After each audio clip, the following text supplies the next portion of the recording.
guys, come on. Excuse me, ma'am. Excuse me, ma'am. How did you get rich? How did you get rich?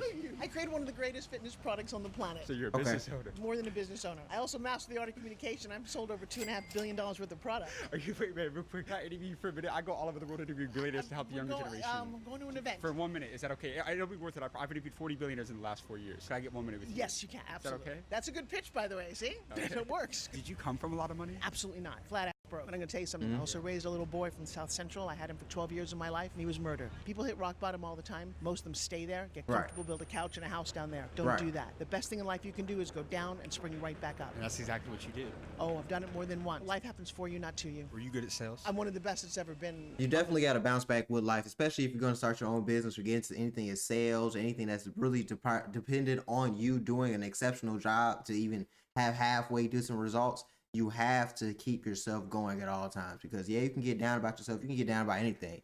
Oh, our rent's coming up. Oh, I got to do this. Oh, I got to pay for that. You can get down about anything. Or it's just, I'm not getting as many views as I want. I thought I was going to be here. Like, you can't spend too much time thinking about the negative. You got to stay positive and keep moving because negativity can take a hold in your life and be hard to get out. Positivity is harder. It's harder to keep it. It's harder to get it. And then negativity is harder to get away. That's what I would say. Planet. That's what I do. You know what pitching is? Yeah. Getting someone to say yes. Because if you can get one yes, you can get a credit card. That's game right there. I realized at a very early age, if you can communicate what you want, if you can persuade someone else to say yes to you, you win. Your parents were broke. Yeah. If you could go back in time and give your parents one piece of advice, what would that be? I love that question. Thank you for asking that. Guys, oh, hey. We have to stop filming to protect the privacy of our guests. Yeah. I like getting kicked out of places. Yeah. But because I'll tell you why. Don't ask for permission. Ask for forgiveness. Yep. Something that nobody knows. Oh, I don't know if I should tell you this. I was an actress early on in my career, and I couldn't find an agent. I was chased around a lot of desks. There was no Me Too movement. There was no protection for people like me. There was the casting couch. And so I created my own manager. I literally figured out how actors get hired, and I created a woman called Lindsay Maxwell and a company called Creative Management, CMA. And for 3 years, I represented myself. I got my own gigs. So don't wait. And I didn't ask anybody for permission because sometimes the rules don't work for you. And is that okay? I don't know. Break them and find out. So what's your name? What's my name? My name is Dr. Forbes Riley. Forbes is in the magazines. Did you have people that doubted you in business? Everybody doubted me. Nobody thought I was going to be successful. In fact, I was made fun of on television. There was a TV series called Pitch Men. They literally said my product would never work. I've sold $1 million a day on home shopping, 2.5 million of something that they said wouldn't work. How do you know? You're not supposed to ask a woman how old she is. How old are you? Oh my goodness! All right, I'm I love her turning energy. 66, and I'm just getting started. I would have guessed 35 maybe. Oh, see, now that's a.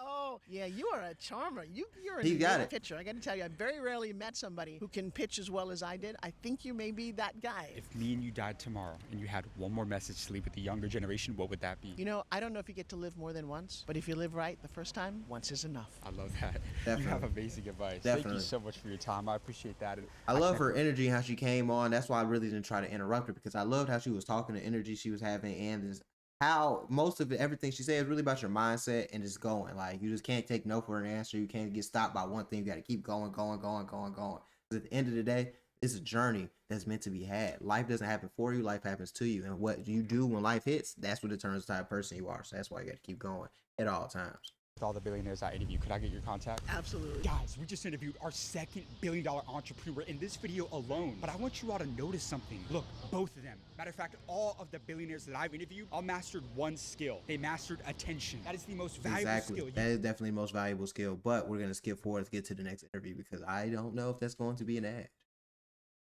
I don't know. Right? I don't Nice know. to meet you, man. Can I get 1 minute with you real quick? So how did you get rich for the people that don't know? I played defensive end for the Cleveland Browns. You're one of the greatest defensive ends of all time. I mean, if you say so. Tell the people what record you broke this year. For those that don't know, man. Single season sack record. The most of anybody in a single season. Yes, sir. What was the most amount of money you made in a single year? Nah, I can't say that. More than 10 million? Yes. More than 15 million? Yes. More than 20 million? Yes. Not- We'll stop right there. You said more than $20 million. Yes. Man. That's decent. Did you come from a lot of money? That's nice. No. Was that one of your driving factors? Was that motivation for you? Absolutely. I wanted to give my family a better life, better lifestyle, especially my grand. She has always been my driving factor, and she passed away right before I got into college, and always write her name down on my tape. When a lot of athletes go into money, they're not used to seeing that much money, and a lot of them go and blow it. What are you doing to preserve your wealth for years, for decades to come, to build that generational wealth? Teams and energy, renewable energy. You said energy. Yes, sir. Part owner in the Cavs, and I'm looking forward to being an owner in a Premier League team sometime You're soon. part of a basketball team, man. I like that. I'm going to challenge you. I Take like me that back. because ownership is where it's at. That's why having access to things such as stocks, crypto, you're gonna make a lot of money because these are things that you own physically. So before you can get into owning things that are more expensive, like teams or watches, or even sometimes it can be simple things as well. It can just be getting gold, just collecting gold. Doing things like that. Have ownership of something. You don't want to just be working for something, working for yourself your whole life. You want to have something you can lean back on, investments and what you own. The most life-changing conversation you ever had? What's the greatest piece of advice you received throughout your career? Probably sat down in high school, and I was with my parents and my head coach at the time for football. He was also the AD, and they told me I needed to be all in or all out. You can't do anything half. And if I wanted to be great, then I had to give everything to it. I was really into basketball, and I wanted to just do football on the side. It was like, if you're gonna do it, make the most out of it and see what you can become, but don't play around with it. Did you ever worry about what people thought about you? Never. Why not? I'm sure you've had haters with this amount of success. I mean, you are who you are. Hey, Jaylen Brown told me that they don't build statues for haters. They build them for people that do things like Myles Garrett. You're damn right. How old are you? 30. 30 years old. Do you believe in God? I do. How important has faith been for your success? All glory goes to God, everything that I do. Every sack I point up to the sky, I kiss my wrist and I have a cross there as well. And I believe that's almost completely part of my process and my success. Jesus is king. Every day. You got amazing advice, my friend. Thank you so much, man. I got to ask you, man, I connect with all the millionaires and billionaires I interview. Could I get your contact? Yeah. Guys, we just interviewed one of the Nice. greatest NFL That was players nice. of all time. That was nice. Myles And you see Garrett. how humble he was the entire time. See how thankful he was. That's the type of energy you have to come with every day because you can't come in here complacent. You can't be like, oh, this is guaranteed. I'm gonna make this money. Nothing else matters because what God gives, God can take away. I always remember that one. Don't just come into it with the mindset, like, oh, I can just make as much money as I want. I don't have to do anything. Yeah, it's all just given to me. I'm the chosen one. Not guaranteed to go like that, brother.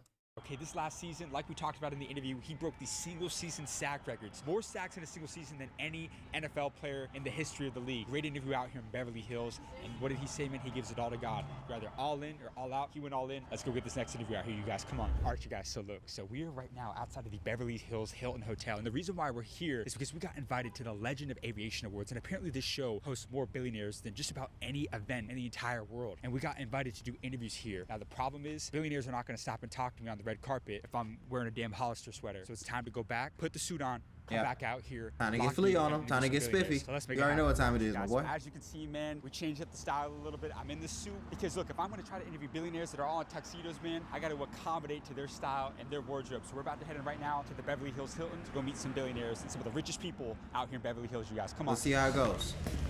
All right, you guys, look, so right behind me is Ken Ritchie. Okay, he is the private jet billionaire. I think he's like the CEO or founder of FlexJet. Okay, guy became a multi-billionaire, so we're gonna try and hold approach him and see if he'll do an interview with us. Come on. Excuse me, sir. Yes, Question for you. I started a channel at the University of Texas when I was 20 years old, grew it to 20 million followers, and I've interviewed 39 billionaires in the last 4 years, like Mark Cuban, Michael Rubin, Yeah. Tom Cruise. Could I get just 1 minute with you? That got his course, yeah, attention. yeah, yeah. So who am I here with today? Ken Rickey, And what is your company? FlexJet. We do fractional ownership of about 370 planes and about 5,000 employees worldwide. How old were you when you became a billionaire? About 7-8 years ago. 7-8 years ago. Yeah, I mean, it's kind of a nebulous. It's not like a line in this. There's not a line of demarcation. Among yourself and the most highly successful people you know, your network of billionaire friends, what do they all have in common? Passion for sure. For But I sure. would also say many of my very successful friends are fanatical about detail. Fanatical attention to detail, right? Just paying attention, knowing the little things that make a big move. What was your turning point to financial freedom? Was there a moment early on in your life that told you I wanted to kind of go out there and create an Well, empire? you know when you're rich? When you have 25 times your annual spend. So if you live on $1,000 a year, you're rich at 25,000. People say, well, I want 10 million, I want 12 million. That's the wrong idea. The right idea is how much does it take for you to live the life you want to live? And some people, it's $100,000. Some people it's $10 million. Well, if it takes you $10 million to enjoy your lifestyle, then you need $250 million.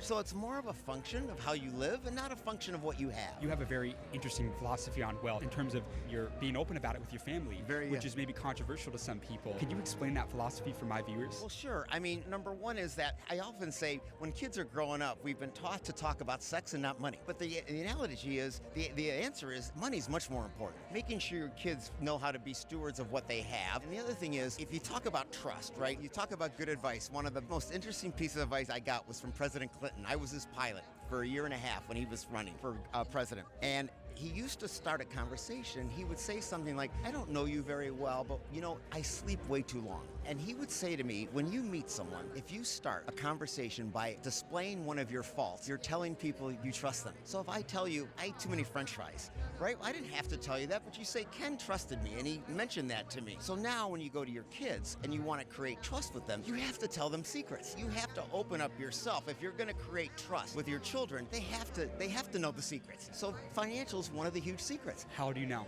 69. My last question, 60. That was a beautiful way to put that and string it all together. That's why I haven't really been interrupting this entire interview. That was beautiful. I'm not going to lie to you. Sometimes seeing things like this really make me want to pay for a mentorship by a millionaire or a billionaire.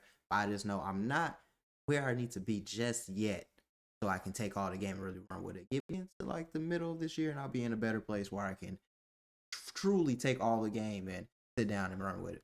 You Oh, look stop. amazing. You look amazing. All right, my last question for you. Ken, if me and you died tomorrow and you had one more message to leave with the younger generation, what would that be? The key to success is empathy. Think about others. Think about your employees. Think about your family. Get up every day being empathetic and sympathetic for those around you. People remember how you make them feel. That's 100% true, because that bleeds into your customer base and how you deal with customers and how you have a customer relation. So you definitely got to make it count, because if you don't, it's going to come back to bite you in the ass. This was a beautiful interview. Can't wait to see some more of our School of Hard Knocks. I'm going to get into the next one on the next video.